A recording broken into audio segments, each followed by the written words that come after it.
எப்ப எங்களுடைய சகோதரி பல்லவி அக்காவை நீங்க அவமானப்படுத்துனீங்களோ, திரு உதயநிதி அவர்களே, உங்க நெத்தி முன்னாடி சேலஞ்ச் பண்றேன். ஒரு சாதாரண தொண்டனா இங்க இருக்கக்கூடிய ஆர்கே நகர் மக்கள் இங்கிருந்து ஆரம்பிக்கிறோம் சேலஞ்ச். இன்னும் 8 மாசத்துல உள்ளாட்சி தேர்தல் நடக்க போகுது. 8 மாசத்துல 8 மாசம் நடக்க போகுது.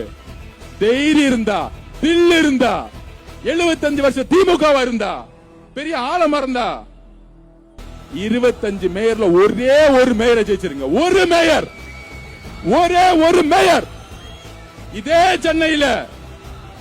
சென்னையில டெபாசிட் வாங்குறீங்களா இல்லையான்னு பாருங்க. எங்களுடைய தேர்தல் வேலையை நேத்தே ஆரம்பிச்சிட்டோம்.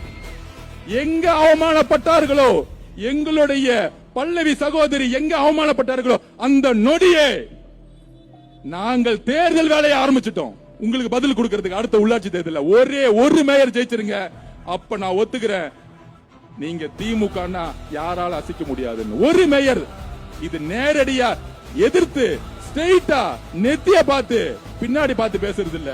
உதயநிதியோட முகத்துக்கு நேரா என் கையோடைய சுண்டு விரல் வச்சு காமிக்கிறேன். ஒரு மேயரை நீங்க ஜெயிச்சு காமிச்சிருங்க.